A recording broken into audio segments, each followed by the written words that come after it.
So we are responsible to preach the word. It's really simple to think about that, I guess, in one way. But the grind of weekly pastoral ministry to preach the word week after week is very difficult. Maybe there are guys who are watching these who are going to read this resource and think about how great it is to preach the word for one sermon or two. But why was it difficult to preach week after week after week after week for years for you? It's because every 6 days you got a sermon, regardless of what's happened to you that week.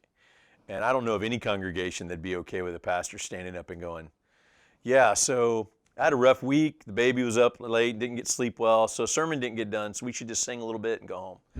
There's not a pastor who can keep a job that long. No, you might get away with it once. Maybe once, maybe once. And so, Yeah. I think that's the grind is every 6 days, regardless of what happens in the church, in your ministry, regardless of what happens to a pastor's family and his own personal life, that sermon is always there. And there's certainly an imposed pressure that you got to somehow bring it every week and even hit a home run sermon. And I think that's what wears a lot of guys out, the combination of the grind and the pressure that pastors put on themselves to have to preach their best sermon every Sunday.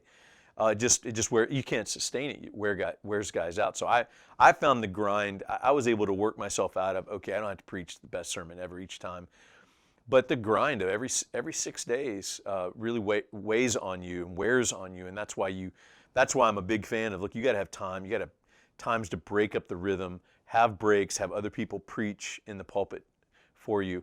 What about you for the grind? What's the grind been like for you? Yeah, it's similar. Yeah. The week after week, and just over 10 years now at the church, I've preached just over 500 sermons. So you can do the math, almost 50 weeks a year in the pulpit.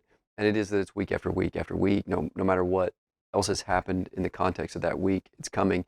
And there are some men who will be on the front end of pastoral ministry and they'll fail to preach the word because they let go of the rope of our biblical convictions. They'll lose the conviction of biblical inerrancy or something like that. Will be few who do that, I think. But maybe the bigger temptation for guys who are going to look at this resource, a bigger temptation is to fail to preach the word faithfully every week because in some way that grind wearies them. So they either cut corners on their sermon preparation or they don't find ways, like you're saying, to break it up so that the rhythm is manageable for them. They can share that burden or that load, that responsibility with somebody else.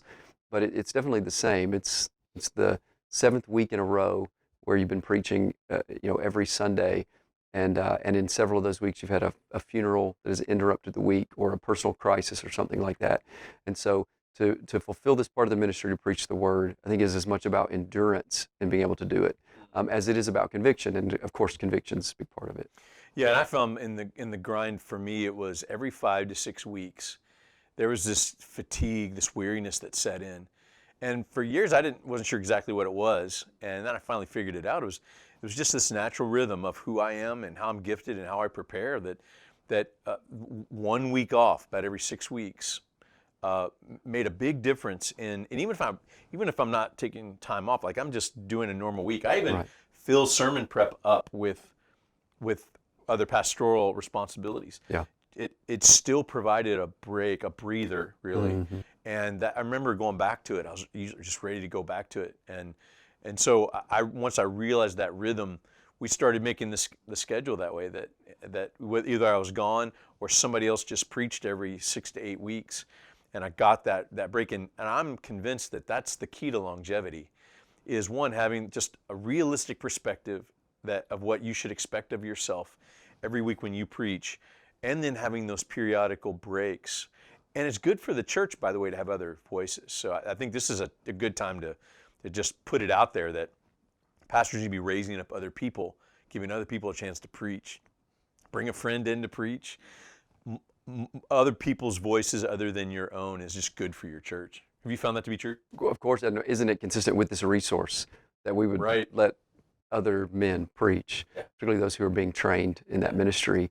You can teach them about the art and the science of sermon development, but at some point they need to deliver those sermons, and the congregation needs to not only receive them, but it is an encouragement to that man as well, and a way to train him to do it. That's good. Yeah, so preach the word over the long term. Part of it is care for your own soul, and part of it is just a realistic rhythm for how you do it. And it's the number one way to really train guys.